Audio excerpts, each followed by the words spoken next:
Well, good evening, Ron. How are you this evening? I am very well, my friend. How are you? Doing very, very well. Happy October. Absolutely. You're looking very New Englandy tonight. You know what? I'm a plaid whore. There's no getting around it. I love it. I'm a complete New England boy. LL Bean is my god. So That's right. Yeah, this is our Western Pennsylvania kind of like it's chilly outside. This is what I'm going to wear. yeah, it's darn cold here today. I actually did something that I didn't think I'd ever do this early. I turned on the heat. Turned it on really low, but I turned it on because oh boy, it was.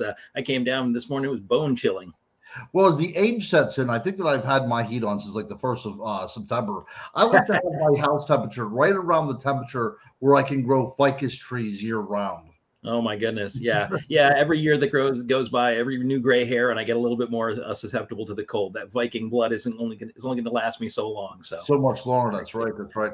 So we have a cool show tonight, don't we? we do indeed. This is kind of, in a way, it's a kind of a spiritual successor to our Birth of Horror cinematic show that we did towards the end of the first, I guess technically we can call it the first season of Monday Night Monsters. But we're going to eventually do an official part two where we jump out of the 40s and into the 50s and 60s of the sort of origins of horror. But tonight we're going to focus on, of course, Halloween, because why wouldn't we? I think as soon as pumpkin spice hits the coffee, it's time for one of these programs. I think it's just Absolutely. suitable for that time.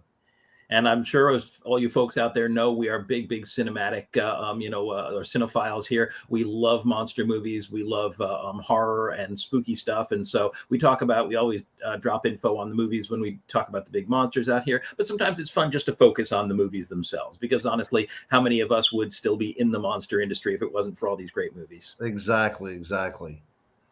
I can't wait to see if there's any overlap. To the last time we did was pretty close. We had some pretty cool overlap there. So There's a little bit on this list. As I was putting the slides together for tonight's show, I noticed that we had a very little bit of overlap, but not in the same level. So we're gonna have a couple of revisits for movies, and of course, you get to tell your sort of perspective on them, and then I'll get to do mine, and we'll see we how we line up on that. So. Well, folks, let's see. It's a few minutes after 8 p.m. and you tell you what, let's get us started. So Ron and I, of course, this evening are going to be counting down our top 10. And I'm going to tell you right off the bat, this is an arbitrary list. I mean, every year a new movie comes out, or a couple new movies come out, or my opinions change. And I don't know about you, Ron, but my favorite list will fluctuate from time to time. But this right now is a good current top 10 list for me. well, I think even putting this together, I think in retrospect, like I probably could not give you a top 10 list simply because my mind doesn't work in those kind of categories. But let's put it this way: the movies that I gave you tonight would be the 10 movies that I would not mind watching at any time over the Halloween season. It seems fair enough. So, well, let's get us started, and let's zoom into number 10 and see what we both chose here. So, at number 10 on our Halloween perfect movies to chill your soul list. All right. So, Ron, why don't you start us off? Right. So whenever I gathered this list together, I made it so that every single one of my movies takes place in and around Halloween. So that I don't know if I might not have read the assignment correctly, but so I made it so all these have a Halloween setting to them. Okay. So the first one, you have to go with Halloween because it has become an iconic type of movie. Now, I will tell you, whenever I was growing up, my mother really didn't like us watching any kind of the slasher movies. Okay, and I never cared for them either. That's just not my taste. But Halloween was one of these unique movies wherein there was a lot of murder but very little blood. If you can remember, this wasn't like a gory type of movie. The writing wasn't all that great. A lot of the cinematography was a little off as well too, because I remember one of the famous scenes towards the very beginning of the movie. They're walking away from high school, which is supposed to be in Illinois, and behind one of the trees, there's a great California palm tree behind them. So a lot of these kind of things fell through. But I've been doing some research on this film for the last few years, just how it has shaped the Halloween that we know it. And there's a lot of sociologists out there that state that Halloween did not become one of those scary type of holidays until this movie came out. And I think there's a lot of credence in that.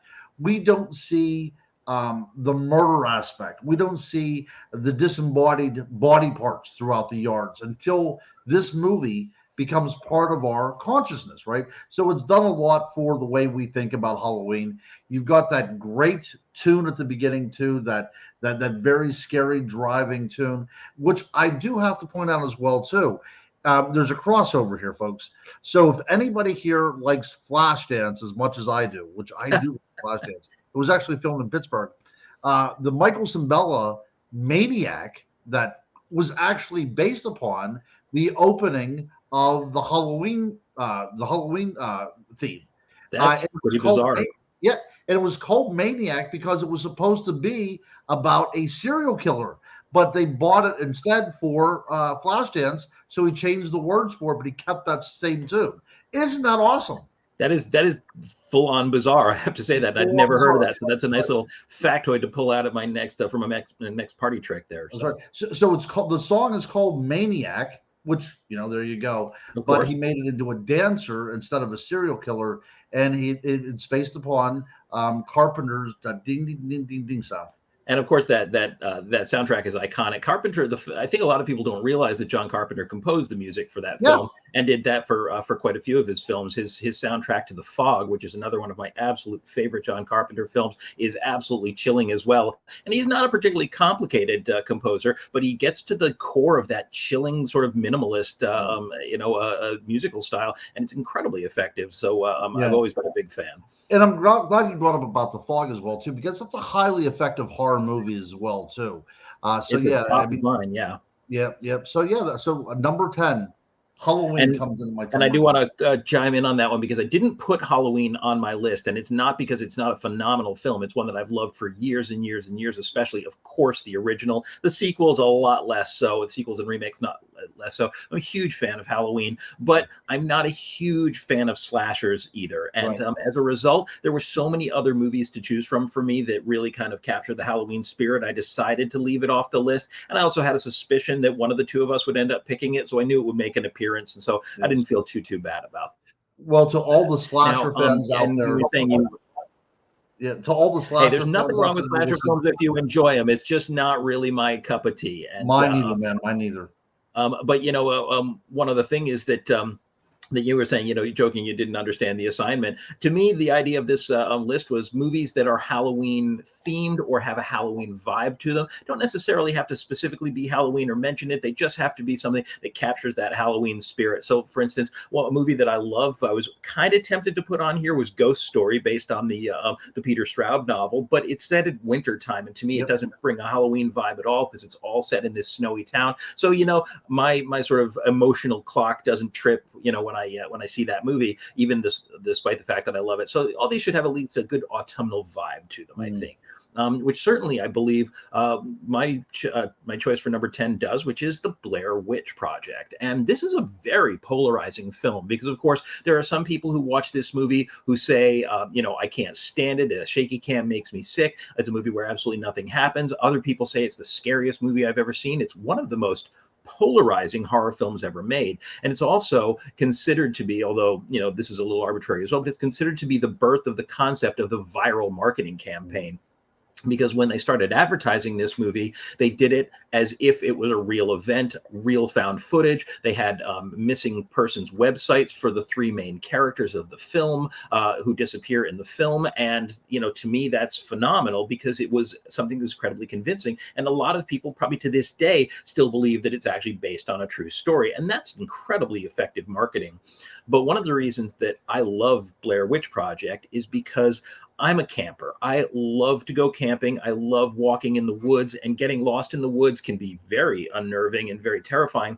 And I also like to think that if I was out in the woods with my friends, and one of them disappeared, that I've always believed I'm a fairly smart guy. I've always believed when I watch monster movies and killer movies that I'd survive because I'd be smart enough not to do the dumb things that these people do. But this movie manages to do something incredible, which is that it tugs on your sort of, your emotional strings so that when the first character vanishes in this film, you see the panic of the other characters, and they're so terrified at the loss of their friend when they start to hear these disembodied voices in the woods and they think their friend is out there. They do exactly the wrong thing and go in search of him, which is what puts them in jeopardy as well. And I thought to myself, I'd do the same. I wouldn't be smart in this case. I'd walk right into the sort of jaws of this this unseen presence in the woods. And so to me, it was absolutely terrifying. And I think that it's one of the most effective found footage movies, if not the most effective ever made.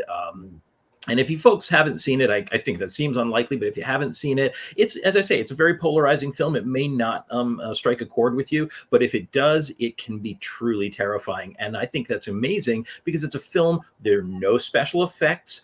You never see a monster. There's no high-tech film. It's all grainy footage, and yet they capture this emotional state that is so terrifying. And I think the last few seconds of that film are probably the most terrifying climax to a horror movie I've ever seen.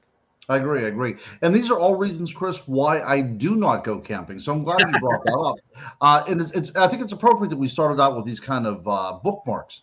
You got the iconic slasher movie over here. And as you said, the very first found footage movie that really took off. And I will tell you, I don't mind the sequels to Blair Witch either. They're nowhere near as great, because it's typical Hollywood at this point. But I think they do a good job within that Blair Witch universe.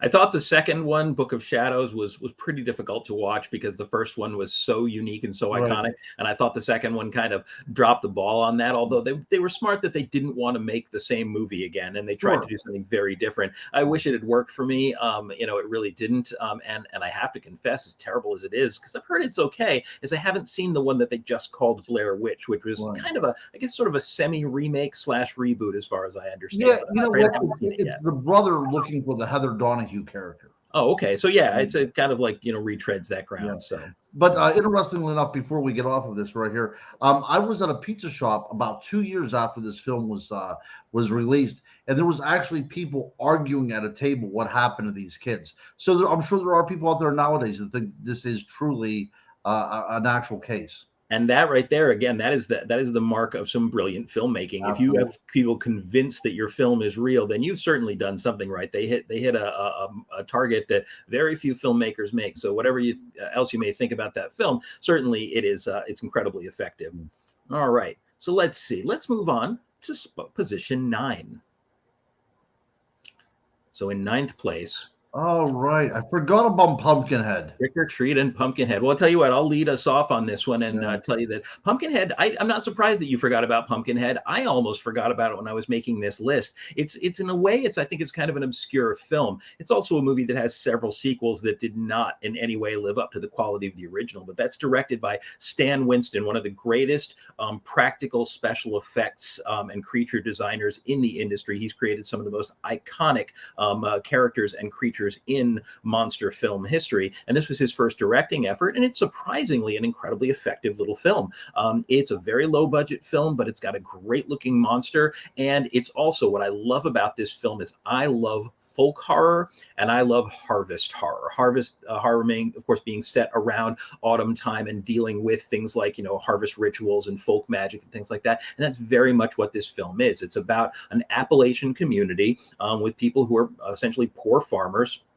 And they run afoul, some out-of-towners run afoul of the locals, and a witch calling herself Old Haggis, which is, what a great name. A witch calling herself Old Haggis ends up explaining to one of the locals what he can do to get revenge on these out-of-towners for what they've done. And don't want to give anything else away, except that it's a movie that it can be violent. It's a little bit on the gory side sometimes, and that's going to be present in a lot of these films, but it's such an effective little folk tale. And I think it's even got a great heart to it. It's got some amazing, of course, makeup special effects by Stan Winston. And it tells such a, again, very classic folksy story. To me, that's the sign of a movie that I love. And it takes place certainly not specifically at Halloween time, but there's a whole thing about a pumpkin patch that essentially is the origin of this mysterious demonic creature that gets summoned and then goes on a rampage. So if you don't mind a little gore, you love great practical special effects and a really classic sort of folk tale, I think Pumpkinhead is a perfect Halloween film. Also starring Lance Henriksen, who I really, really like as an actor. So He's a fantastic character actor. I think he's got one of the most distinctive looks and faces. He's got that gravelly voice, and he really sells this film beautifully. he does. He does. So mine, number 9, again, misreading the assignment, a Trick or Treat, which is set, surprisingly enough, on Halloween. And we have this little demonic trick or treater boy that leads us through an anthology of various Halloween themed scary stories. But truly, the reason why I chose this as my number 9, and I'm hoping that she's watching, but Anna Paquin stars in this. And not only does she star in this show, she also plays a vampire, which is my favorite horror character. So, Anna, if you are indeed watching Monday Night Monsters, there ain't no ring on this finger, is what I'm saying. So, again, I cannot say it enough that, again, this is a simple little story. It kind of reminiscent of Twilight Zone, but nowhere near as well crafted. But we go through kind of these kind of, ironic stories where what you think is going to happen does indeed happen. But it's a fun Halloween movie. It does have some gore in it, but again, it's a cool Halloween romp. It really is, and it's a film that we're going to get to again a little bit later in the list, and I'll share why I like the film as much so well. But I highly approve of your choice. Where it will, as I say, I'll give you my full thoughts on it a little bit later when we get into it. So let's take a look at our tiers number 7 and see where we are. Yeah, see, Van Helsing, okay, so I will be totally honest with you. And Anna, if you are indeed watching, I apologize for this. So not the runner-up, but I think my first choice would be Kate Beckinsale's got to be. Exactly. I'm thinking that she might be slightly out of my league. See, she's British and everything like that. So I'm thinking that maybe Anna, but no, look, whenever she's on the screen, she is very beguiling, isn't she? Like she takes, I really like watching her. And I thought Van Helsing was a good show. I'm not going to cover it. You are, but I chose Lady in White. I don't know if you've ever seen this, Christopher. I have indeed. I love it. Yeah, it is. It's atmospheric. It's well written. It's well acted. A very young Lucas Haas, right around the time of his Witness, whenever he did the movie Witness. I think that's how he got this job, actually. I think so. It's just a really well done movie that takes place on Halloween. Involves a ghost. It involves sins of the past. Just a really, really well done movie. And it's one of my favorites. It's a fantastic little film, and what's interesting about it is that it's a deceptive film in a lot of ways too, because as you're watching The Lady in White, it sometimes feels like a kids movie. There are times that there's a cuteness to it, there's a goofiness to some of the scenes. The Lucas Haas is a fantastic young actor. That scene where he's reading his own monster story to the kids in class is not only adorable but very goofy, and you are very taken off guard by this film because it has such a cute, homey style to it. And when it suddenly turns a corner and becomes incredibly dark and disturbing, it really strikes you. I mean, it's a movie again that has a wonderful, a wonderful style, great atmospherics, very Halloweeny, but also very homey and wonderful. So that really makes the dark elements much more disturbing. And there are some very disturbing moments in the film. So I consider it to be a real Halloween classic. Now, I chose Van Helsing mostly because Van Helsing is here's another very polarizing film. Some people absolutely despise this movie because it's certainly not horror on any level. Van Helsing is an adventure movie. It's directed by Stephen Sommers, the same man who brought us The Mummy back in the early 2000s. And this movie it's goofy. It's silly. It's an adventure story. It's like somebody took the old Universal monster mashup movies like House of Frankenstein and that got together with Indiana Jones and they had a baby. So it's got like James Bond style gadgets and bizarre adventures and everybody's super campy. But it's also a movie that features Dracula, Frankenstein, the Wolfman. There's even a cameo by Dr. Jekyll and Mr. Hyde. And it's just good, ridiculous, over-the-top fun. And to me, Halloween is hugely about fun. And I think one of the things that makes the Halloween season so much fun is that there's always a sense of lightheartedness in Halloween that, like we were talking about a few moments ago, that kind of undercuts the horror, but it makes the horror stuff all the more interesting. So Van Helsing, you've got you got flying vampires, and you have, lightning bolts, and the creation of the Frankenstein monster. The opening scenes in black and white are absolutely brilliant. They feel just like a recreation of the old Universal horror films, which was exactly what this was, a licensed sort of reboot of the Universal franchise. And then you've got Hugh Jackman as this sort of, Indiana Jones style version of Van Helsing, and Kate Beckinsale as the Gypsy Queen with the sword, and it's good fun. It's full of monsters, and to me, I try to watch these Halloween movies like I'm a 12-year-old. I mean, in my head, I think I'm emotionally as mature as a 12-year-old, so it works out great. And I love to watch these movies the way I think I would have seen them as a kid. And when I was 12, if that movie had been on screen, I would have been in love with it. So I still love it for that reason to this day. So it's always struck out as one of the great Halloween movies for me, even if it really isn't horror on any level. Yeah, that's a great popcorn movie. You will come back from the movies with your hands covered in butter, and you will not be dissatisfied one bit because you would have had fun. Agreed 100%. So let's see where we are with tier number. Actually, that was tier 8, and I thought that we were on tier 7. So sorry, my math skills have never been very good. So let's see where we are, however, with tier 7. Oh, look at that. We have come back to Trick or Treat. Wow. So, yes, we have. And My Monster Squad is kind of like a kid's version of Van Helsing in a way, because we have the mashup. We have the Dracula, we have the Frankenstein monster, we have the mummy. We even have an appearance of the Gill Man from the Creature from the Black Lagoon. Right. So this is like, your typical, I believe this was late 80s fare. Oh, yeah, it was 87. It was 1987. Right. So if you can imagine Pretty in Pink and all these other kind of movies, this has that same type of feel, right? The kids are bratty, they're smart mouth, they're smarter than the parents, and they are living in this great little world. Whenever I was a kid, I would want to live in, and that's the reason why it's number 7 on my list. Well, once again, you've hit on a film that I'm going to address a little bit later on, and I'll give you my full thoughts on it when we get to it later in the list. But I agree with you 100% on that one, which is why it's our second overlap of the night. As for me, Trick or Treat being our first overlap of the night, again, a huge favorite of mine. I love the fact that it's an anthology film, so you've got all these little bite-sized stories in it. I love the fact that it's a fairly violent film. It's definitely not a kid's film, but once again, it has a really strong comedy undercurrent, and they use that comedy to undercut the horror.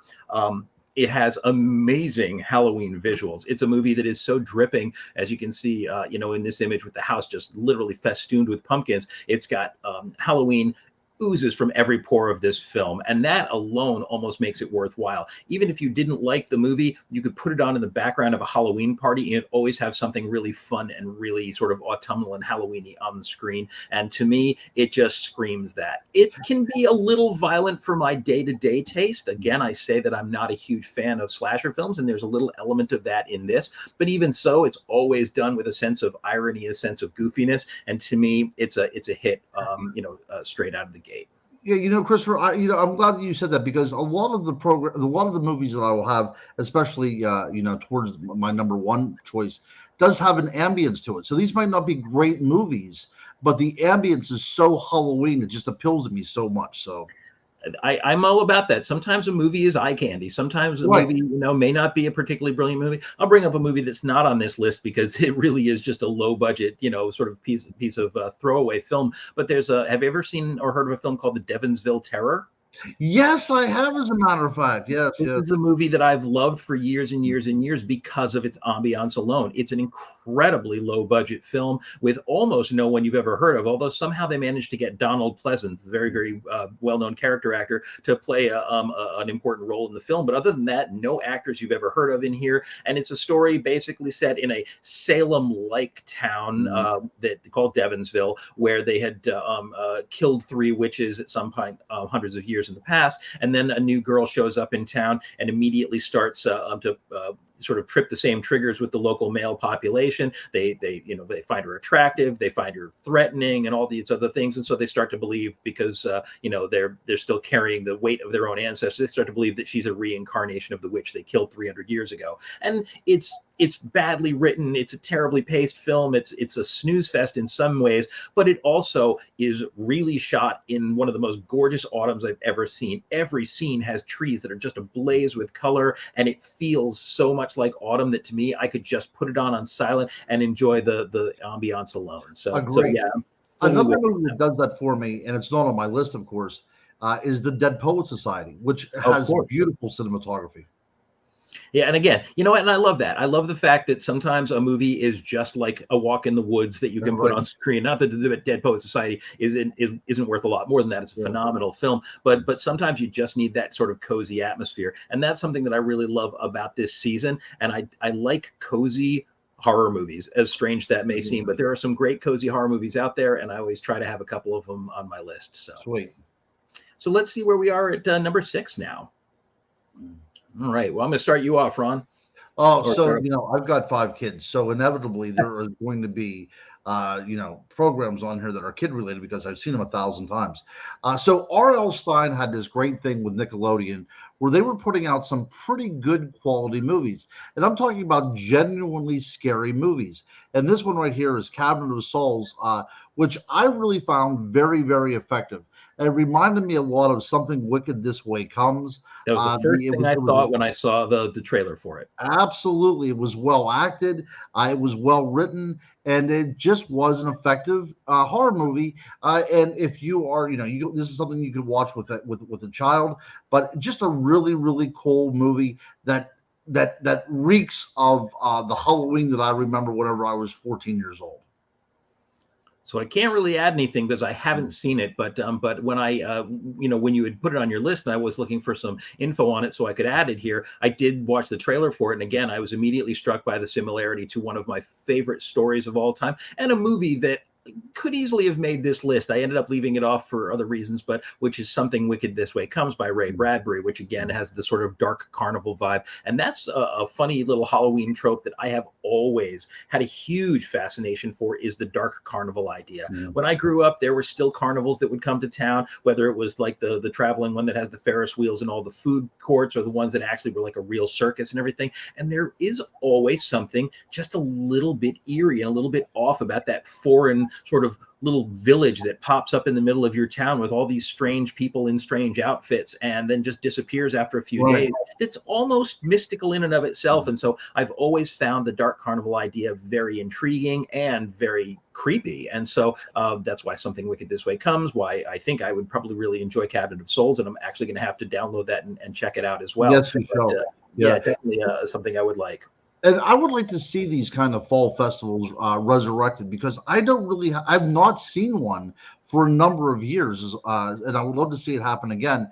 And another one of my movies that's not on this list, but still a good movie, is Curious George's Halloween. And the whole gist of this movie is that they are surrounding a fall festival, which is, again, if you have children and you want to waste 60 minutes of your life, Curious George's Haunted Halloween. I just actually spent the weekend at a fall festival called the Norman Birch Sanctuary Harvest Fair in my hometown of Newport, just about an hour's drive from where I am, and absolutely adored it. But that's one that, in a way, was very formative for me. I've been going to that same harvest fair since I was a kid, and they have an apple press and making fresh cider and the tents and everything like that. And so that just the smell of hay is so autumnal to me, and again gives you that like cozy, spooky feeling, which I love so much. Now, thinking that you're up in the New England area, did you have any good old-fashioned witch burnings up there during that? Interestingly enough, Rhode Island, where I grew up, is the only one of the original 13 colonies that never executed a witch. Very impressive. Very impressive. Yeah, I like to say that we waited till after they were dead and we dug them up and accused them of being vampires, but at least we waited till they were dead. So excellent. Speaking of some folk horror, one of my absolute favorite book series when I was younger, and I'm sure some of you have read them at some point, is Scary Stories to Tell in the Dark. Scary Stories to Tell in the Dark was a series of 3 books by a guy named Alvin Schwartz, and it has the distinction of kind of, I would say, getting away with murder, because the illustrations in these books were genuinely chilling, like dark, very, very frightening sort of watercolor illustrations, and they showed monsters and skeletons and corpses corpses and things like that. But these books were aimed at younger readers in a time when I would say I feel like we were a little bit less sort of protective of our kids and maybe let them make their own choices, which I don't think is such a bad thing. So I grew up reading these stories that could be a little on the gruesome side, almost all based on folk tales. And a few years ago, very, very well respected director Guillermo del Toro announced that he was going to write and produce an adaptation of that for the screen. And that came out in 2019, and it was Scary Stories to Tell in the Dark. And he did something which I think was maybe smart, which is instead of turning it into an anthology film and just trying to retell a handful of the stories from the books, because as I say, they're just a collection of short stories, some of them only a few pages long, he decided to turn it into a narrative and came up with this idea that a woman who lived in this 19th century mill town was wrongly accused of essentially trying to kill the children of the town, and ends up being put in an asylum and dies under terrible circumstances. And her ghost now haunts the town, but her ghost has a book that is full of these scary stories, and that if anyone ever asks her to tell them a story, they get written into the story and inevitably die. And it's kind of a goofy premise, but it's used beautifully in this film. And these four kids who are the main characters accidentally, of course not believing the story, accidentally invoke the spirit of Sarah Bellows, read her book, and end up now fighting for their lives. But it's great because much like the original Scary Stories books, it doesn't really pull its punches. I mean, it's not a gory film, but it's very creepy, and it's got genuine peril. Kids get consumed by these monstrous creatures, and it always has a real sense of peril. And so therefore, I think it feels a lot like the Scary Stories books. They did an amazing job, again, using practical special effects to recreate the creatures that you used to get to see in the illustrations of these books. And this film is dripping again with Halloween atmosphere, whether it's the beautiful foliage, pumpkins on every doorstep, and it's set on and around Halloween. And so to me, it's one of the finest new Halloween films that's come out in years. And also, bizarrely on the family-friendly side. It's a PG-13 film. It doesn't have any excessive gore, not more than a few drops of blood. So, it's got a little bit of an emotional terror level, but it doesn't have anything really garish in it. So, depending on how mature your kids are, it's not a bad watch for them. And I've not seen it yet, so it's definitely going to go on my watch I would highly recommend it. Yeah, highly definitely. recommend it. I mean, maybe not perfect, but certainly one of the best films of its kind in quite a few years, I'd say. Great. All right. So on to our second half here. So we have at level number 5. Mm-hmm. Yes. You got to talk about Ginger Snaps, which is a film I love. Yes. And Fright Night is one of the films that I love too, but I could not remember it being set during Halloween. And again, missing this assignment. But I chose Ginger Snaps because there is a Halloween scene in there. Because this takes place over the fall when there are somebody dressed up. I believe it's his Little Red Riding Hood, if I'm not mistaken. It's some sort of ironic turn of the tables. But who cannot like this movie, right? Low budget movie, 2 great actresses together, good visuals, good practical visual effects, right? There's no CGI in this. It's very story driven. And I just cannot say enough about Ginger Snaps. It's just one of my favorite series.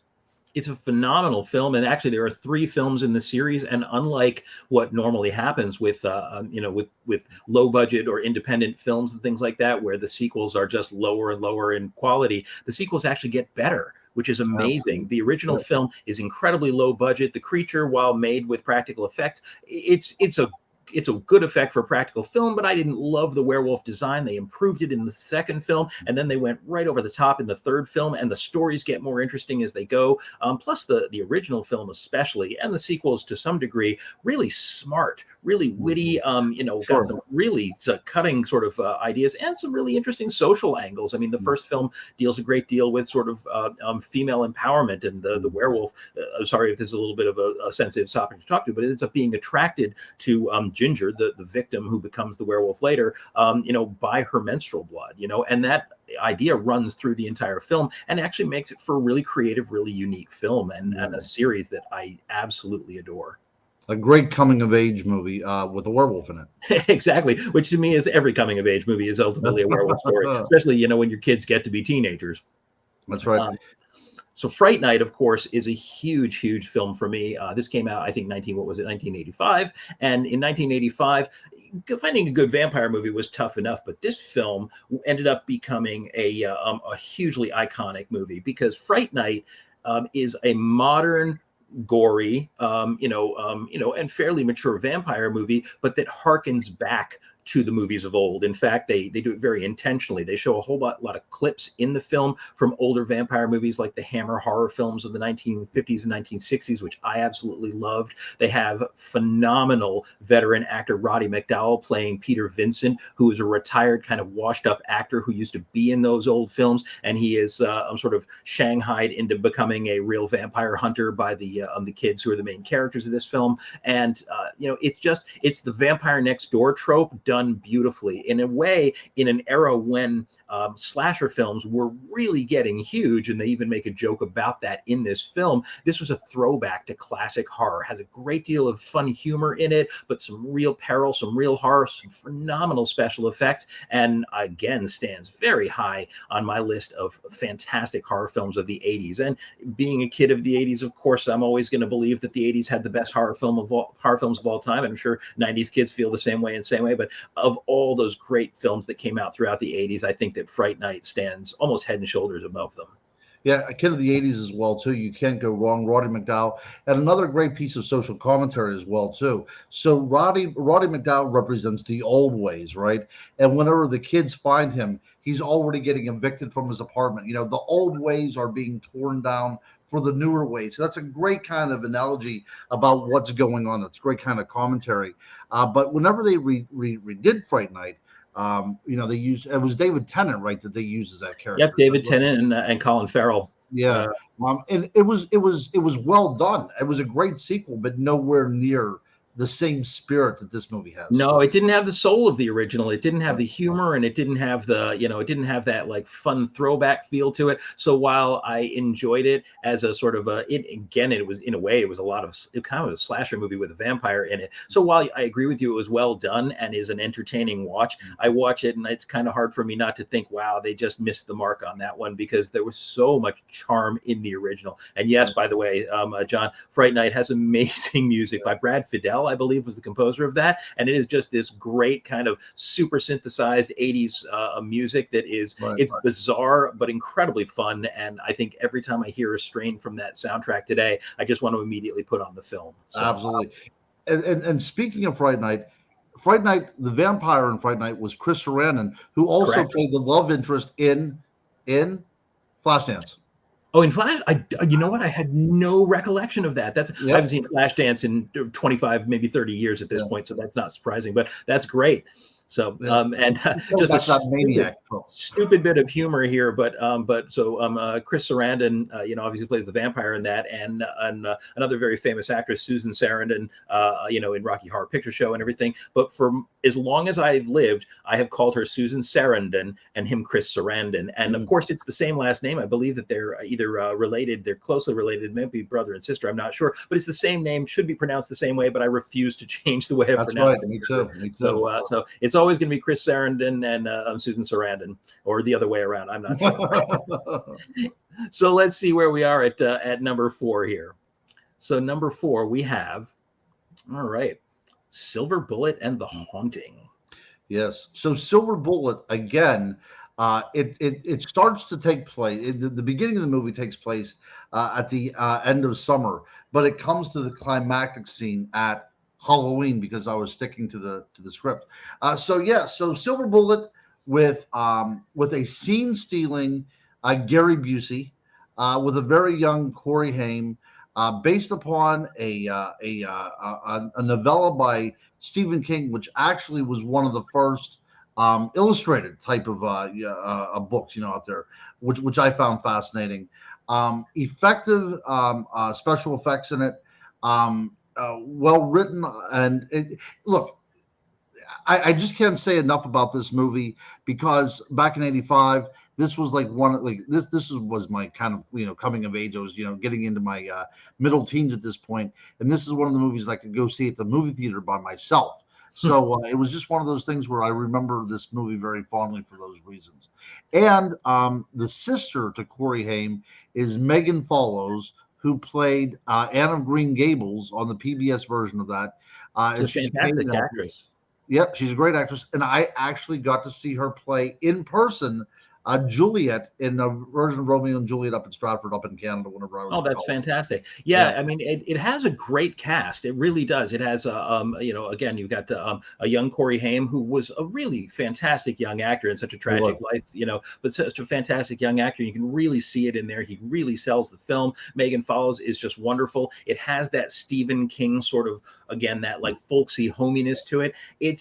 I wouldn't say I feel like it's a great film, but it's a warm film. Again, it's in a Right. weird way, despite the fact that it actually is pretty violent. It has that cozy family sense that Stephen King is so good at doing, and I love it. And I had read Cycle of the Werewolf, the novella that he had done before that, and it's an interesting story how that even came to be. Cycle of the Werewolf was originally pitched as a calendar, and I believe it was going to be published by, it was Ballantine or one of these companies, and they said, let's do a calendar, and every month of the year, we're going to have an illustration by Bernie Wrightson, a fantastic illustrator and horror artist, and a little vignette, just one little sort of paragraph vignette by Stephen King. And over the course of 12 months, we'll tell a story. And they were like, yeah, sure, that sounds like a fun idea. So they started into it. And as they went into it, Stephen King just wrote more and more and more. And eventually the pieces that he was writing for these months just couldn't fit on a page anymore.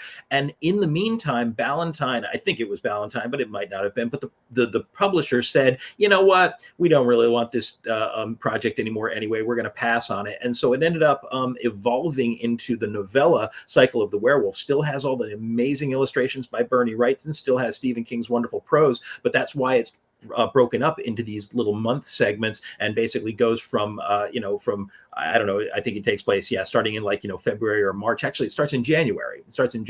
And then goes right through to October. And so it's such a fascinating little booklet. It's a quick read, but I think it's great fun, and I have always very much enjoyed, especially that unhinged performance by Gary Busey, who wasn't quite as crazy at that point as he became later in life, but still a little bit on the bonkers side. So let's see. So my choice for number 4 is a film that I have loved for many, many years, The Haunting, which is, of course, based on Shirley Jackson's, I think, 1960s novel, The Haunting of Hill House, 1960s or maybe late 1950s. And this is a story that is it's a phenomenal example of how horror can be done brilliantly without gore, without special effects or anything else. There's none of that in this film. It doesn't have blood, it doesn't have any overt violence, and there's no special effects whatsoever. It uses sound, inference, and just some phenomenal performances to create this haunted house, and tells a haunted house story that's honestly convincing. I mean, it is such a terrifying story, and it's been remade a few times. I can't say enough about how bad the late 1990s remake The Haunting was, with some fantastic actors. It had Liam Neeson, it had Lily Taylor, Owen Wilson, and a bunch of other great actors in it, but just was a complete flop, chock full of special effects, and couldn't scare the wings off a fly, unfortunately. But the original 1963 Haunting, I think that was Robert Wise maybe directed that, just an absolutely chilling and wonderfully effective psychological horror film. And I think, again, not specifically set on Halloween, but has that autumnal chilly vibe. Haunted house movies to me are always perfect for Halloween, no matter what time of the year they're set in. So that was my pick, certainly, for this tier. And it's my opinion that all the horror movies, all the haunted house movies after this, really pays homage to this. Even The Conjuring, I'm a big fan of The Conjuring, but that movie even owes a lot to just the way The Haunting was set up. And everything from the strange camera angles, from the way that the camera follows sounds, which is an interesting conceit. In fact, Sam Raimi, who of course ended up going on to create the Evil Dead movies, uses that trick in his films, where the sound on the screen is this terrifying sound, but the camera follows the sound, and even though you're not seeing anything, it ends up becoming very terrifying, as if you're watching something invisible. And an amazingly effective psychological tactic that has never been done better. So, Sarah, you're very right. Cheap jump scares are way overutilized. I don't even mind a few jump scares in a movie, but being able to build real tension in a film is an art form that unfortunately is not as common as it once was. Certainly, is certainly very underutilized, unfortunately. So where are we? Let's see. Tier number 3. 2 movies I love. Yes, yes, yes. So there's a meme going around right now saying it's that time of year where we all get together and pretend Hocus Pocus is a good movie. Now, I think that Hocus Pocus is a fun movie. It's entertaining. It was indeed filmed in Salem, which you can't say about a lot of movies, you know. So it has a very New Englandy feel to it. This is the kind of Halloween party I would like to be involved with. So watching this whole thing with the black hats and the witches and everything, I love this movie ever since it first came out. Now I will tell you, I recently watched the sequel that just came out a few days ago, and I thought that it was effective. I thought that it was fun. It made me smile. I don't think it was any good, anywhere near as good as the original. But then again, I don't think the original was fantastic. It's a good movie, but it gives you that Halloween feeling, and that's why I chose it. I actually have a sort of perspective on Hocus Pocus, which is that Hocus Pocus is not a good movie, but it is a great movie, which is a That's very strange thing to say. But because yeah. Hocus Pocus, from a filmmaking standpoint, feels very, very amateurish. It all looks Mm. like it's set on sound stages, like it was something that was filmed in the '60s, like Bedknobs and Broomsticks. The acting is hokey. It's incredibly campy. A lot of the jokes fall flat. So, is it a good movie? Probably from any kind of filmmaking standpoint, absolutely not. Is it a great movie, however? Hell yes, it is, That's because right. this is a movie that has struck a chord with so many people. Again, a movie that is just literally dripping with Halloween atmosphere, whether it's, cobwebs, witches on broomsticks, black cats, cemeteries, pumpkins everywhere. So it absolutely strikes that Halloween vibe. They did film it in locations all throughout, like the Salem and Danvers area. So you've got a lot of authentic architecture and things like that. And it does its job. It's not only really Halloweeny, but it's got this wonderfully warm spirit to it. The main characters, the heroes there, Max and his younger sister Danny, have this wonderful familial relationship, which feels very genuine. You got the brother who hates his little sister, but also loves her, would do anything to protect her, Yeah. and it's just effective, and it's so Right. much fun. And Bette Midler, Sarah Jessica Parker, and Kathy Najimy in the role of the three witches are so delightfully daft and goofy that you know what? I feel like if you can't sit down and enjoy that movie, you've lost the child in you. Yeah, Because there's something wrong with you. yeah, it's just delightful and dumb, but Yeah. dumb in a lovely way. And so Right. I'm a huge fan and always have been. And I'm also completely in agreement with you about Hocus Pocus 2. It's fun, it's cute, but it doesn't quite have the magic of the original. Some of it, when like the three witches are back on screen, sometimes they really capture that magic again. And it does feel like they never left those roles, which I think is a very great thing, considering that was 30 years ago. That's right. To still be able to inhabit those roles. The lead, the two actresses who are kind of the leads in them are actually really quite good. It's just the writing isn't quite on point. The movie gets a lot of brownie points from me because most of it was filmed here in Rhode Island. In fact, the majority of those central scenes are filmed right in downtown Newport. I got to watch them building the Sanderson sisters' house, which becomes the magic shop and everything, and walk by that every day. And I get a lot of kick out of that. So I give the movie some extra brownie points for that. But I don't think I'll rewatch it every year the way I tend to do with Hocus Pocus. I agree. And you brought up the idea of the dynamic between the brother and the sister. And I think that really is what makes a good horror movie as well, because you see that also in Silver Bullet and a lot of these other films as well, too.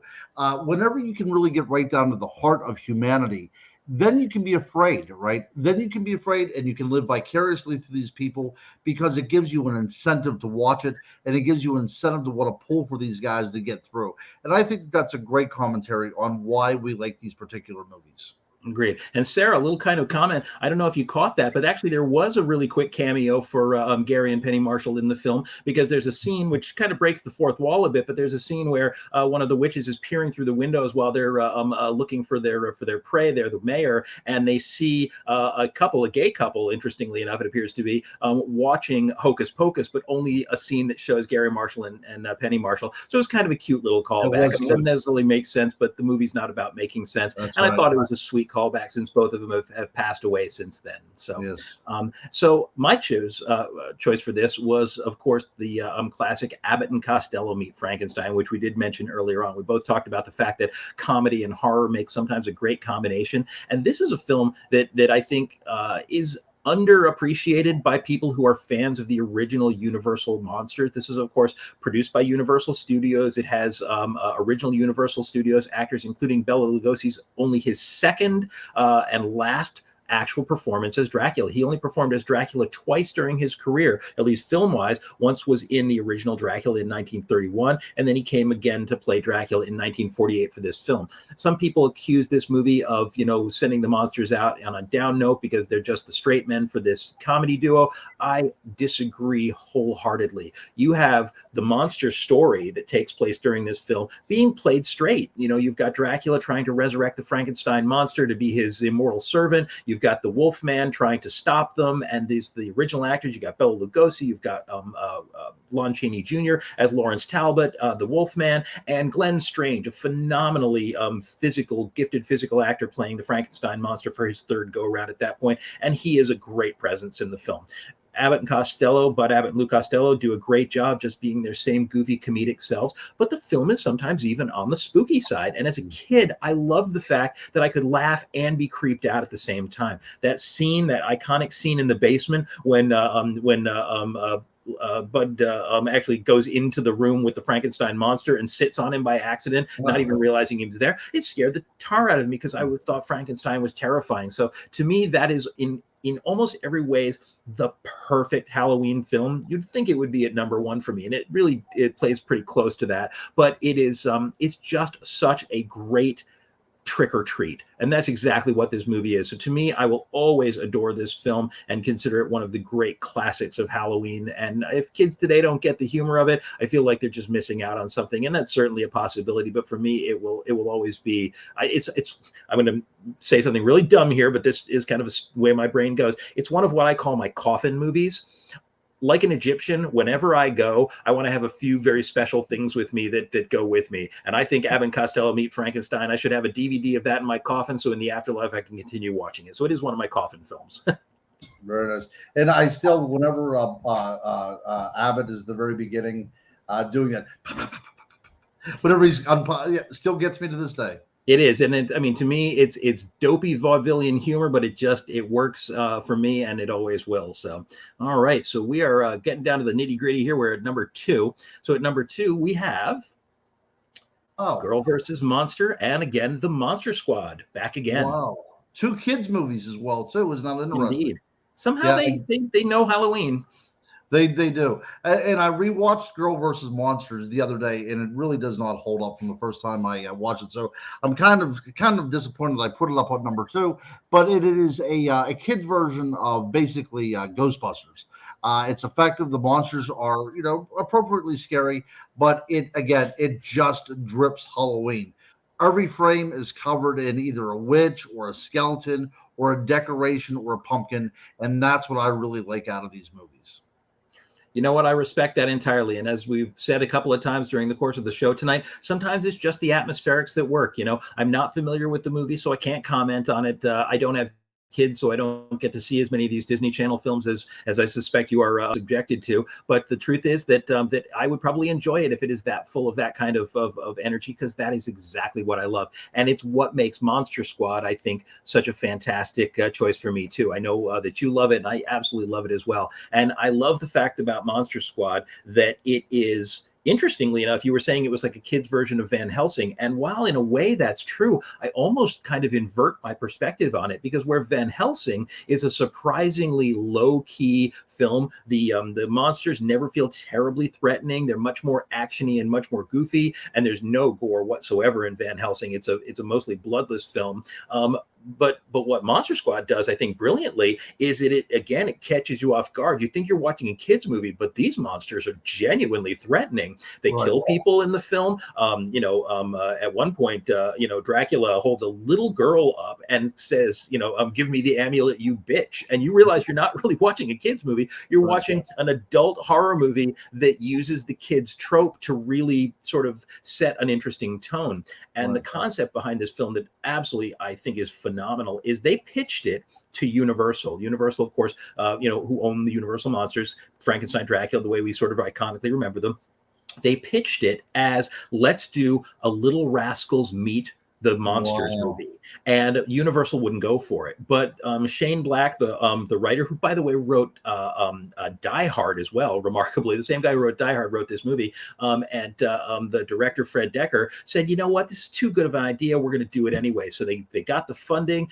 It was a comparatively low budget film. They recreated these sort of slightly tweaked versions of the classic Universal monsters, but still very recognizable. Again, yes, you've got Dracula, you have the Gill Man, you know, the sort of creature from the Black Lagoon, you've got a mummy, you've got a wolf man, you have the Frankenstein monster. And they said, what if a whole bunch of, you know, sort of smart ass little, kids with a club devoted to monsters were the only people who believed in these monsters and could defeat them. And so the monsters are portrayed in such a goofy Halloween special kind of way. You don't expect them to be threatening. And when the limbs start to fly and blood starts to go, and like when Dracula, he takes a stick of dynamite and destroys the kid's treehouse thinking that they're in it. When you see these things happen, you're like, wow, this isn't a kid's movie after all. And to me, again, so close, so close to being my perfect Halloween movie. And if I had put it at number one, I wouldn't have felt bad about it. No, I wouldn't have been disappointed if I would have put it at number one either. And I will tell you this, and you guys can discuss this amongst yourselves. This is my opinion. Without this movie, we would not have Stranger Things. I think you're probably right. Stranger Things recaptures that sort of Steven Spielberg classic 80s monster movie energy. And this movie almost has that Steven Spielberg sort of feel to it. And we're going to have a little Spielberg cameo coming up in just a moment, because I think we've got enough time to squeeze in number one. All right. Well, I will tell you, if Sleepy Hollow had Trick or Treaters in it, that would be my number one. The Johnny Depp version is by far visually one of the most beautiful movies that I've ever seen. But the reason why I put E.T. as number one is because this was my summer for 1 year. You know, all that great special effects that were in there. But you know, E.T. proves himself to be this alien, you know, this kind of miracle worker during the Halloween period, right? They fly across the moon. He and Elliot fly across the moon during Halloween. But one of the reasons why I put this up here, and I wanted to link this all together, is because I am a firm believer that E.T. the Extraterrestrial was indeed a Jedi. Now, let me try to work this out. So in the prequels, we do see the E.T., the race of the E.T.s, whatever they happen to be, at the Imperial Council, right? So we do know that in the Star Wars universe, the E.T. creatures exist there, okay? And then it's not until The Force Awakens that we see that Rey has a part of the Force that she can use to heal people, which we had never seen before. Well, we did see it before at E.T. whenever he used that Force to heal Elliot. Not only did he heal Elliot, but he also recognized the Yoda character whenever they were trick-or-treating. So it's very possible that within this timeline that E.T. himself was trained by Grogu, you know, from the Mandalorian, and through, you know, some sort of rip in time and space fabric, that years ago thing, you know, once upon a time, he kind of crossed over into our world. So that's my 2 cents. That's the reason why it's number one, simply because that is like my childhood come to life again. You've got the fan theory thing down to a science on that one. But no, you know, I always picked up on the very funny bit at Halloween where E.T. is in the ghost costume being taken trick-or-treating by the other kids, and sort of, you know, stumbles back when he sees that Yoda is walking towards him, of course, another kid in a costume. But it's a great moment, and actually it is fun the way it sort of ties all that in. So I think that Spielberg and Lucas had a nice little sort of go-around going in sort of bringing those characters into the same universe, which is great fun. And also the idea, like you said, that family dynamic, right? The mom's going through a divorce or just recently divorced. The kids were trying to find their place. You know, it was that pecking order between 3 siblings. It was just a great movie from a story point of view as well, too. And again, another phenomenal cast, and still just an outstanding classic to this day. Yes, and you know, the birth in many ways of of Reese's Pieces, the fact that you know, Reese's Pieces were not nearly, they were fairly newly introduced at that time, but because Reese's Pieces have such an important moment in that film, they became massively popular. It looks like we lost you for just a second. Yeah. The ghost is responsible clearly for that one. So Well, and my final movie, and we're going to run a couple minutes over, folks, but hopefully you'll stick with us. So the final movie, of course, on my list, how could I not do Sleepy Hollow? Sleepy Hollow, to me, exactly what you said, Ron. It is such a visually gorgeous movie. Tim Burton is an interesting director. He's a little hit or miss, although I'm a huge fan. He's got an amazing aesthetic. He has a great way to tell a story, and this is something that I had wanted my entire life. I had wanted somebody to do a version of The Legend of Sleepy Hollow where the Headless Horseman is a real presence in the film, because the Legend of Sleepy Hollow is a story that is mostly about Ichabod Crane and his day-to-day life in the town of Sleepy Hollow, and the Headless Horseman is mentioned here or there as a kind of a ghost story and shows up sort of for a brief moment at the end, but it's not really a huge presence in the story, and the story also leaves you not even sure if the Headless Horseman is real or if it's all a big hoax. I've always loved the Headless Horseman character. I'd love to do, I think we're going to be doing a program on that hopefully before the month is out, because of course it's a huge part of my sort of folk roundtable here. But this is a movie that did exactly what I wanted. It was like, what if the Headless Horseman was real and really out there taking people's heads? And what if we did it in the style of the classic 1970s gory, bright red blood Hammer horror? And that's exactly what he accomplished. Tim Burton made this wonderful, gothic, lush, very autumnal horror movie with pumpkins everywhere and falling leaves and a Headless Horseman riding through these foggy woods. And it's just glorious. Is it even vaguely faithful to the Washington Irving story? Hell no. The Washington Irving story is barely to be found in here, but it's got the characters, it's got the spirit of Halloween all over it, and I can watch this movie time and time again. It's been out for it's been out for a little over 20 years now, which is amazing to think. Came out in 1999. Actually very, very fortunate in 2019, which was the 200th anniversary of the writing of The Legend of Sleepy Hollow. I got to be in Sleepy Hollow and see the film again on the big screen, and it was everything I remembered about it. Just sheerly glorious. And of course, you've got a great performance as Johnny Depp as Ichabod Crane, this bizarre sort of socially awkward, bumbling detective who's a coward. The bit where he stands up on the bed and refuses to kill the spider and wants the little kid to kill the spider because he won't get down from the chair. It's so full of brilliant characters and brilliant scenes, and it's got the Halloween spirit just oozing out of its pores. So to me, it will, at least until something else comes along and knocks it off its pedestal, remain the greatest Halloween film ever made. Ron, we lost your mic there, it looks like.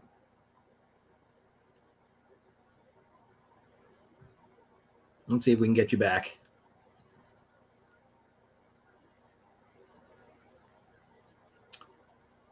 Well, just in case, folks, just in case we don't get Ron's mic back, Ron, chime in if you can bring that back up again. But just in case, ladies and gentlemen, again, I want to thank you for sticking around with us and listening to us ramble on about some of our favorite horror films of all time. And of course, if you did have fun with us tonight, we'd love to have you back. If you're enjoying our Monsters show, hit that like button, comment, drop a comment with us on YouTube, subscribe. Those things help us a lot. They're going to help bring in viewers. That's going to help keep us going so that we can continue to bring some of this fun content to you. And next week's Monday Night Monsters, we're going to continue with our October Halloween adventure, and we are going to be delving into something that is a topic I am very excited about it, and I think, Ron, you are too, which is we're going to be talking about the origins of Halloween. All Hallows Eve, Samhain, the great pagan festival of the harvest, and I could not be more excited for that. So folks, want to thank you as always for joining us. Please come back and visit us next week, and we will see you again next Monday night on Monday Night Monsters.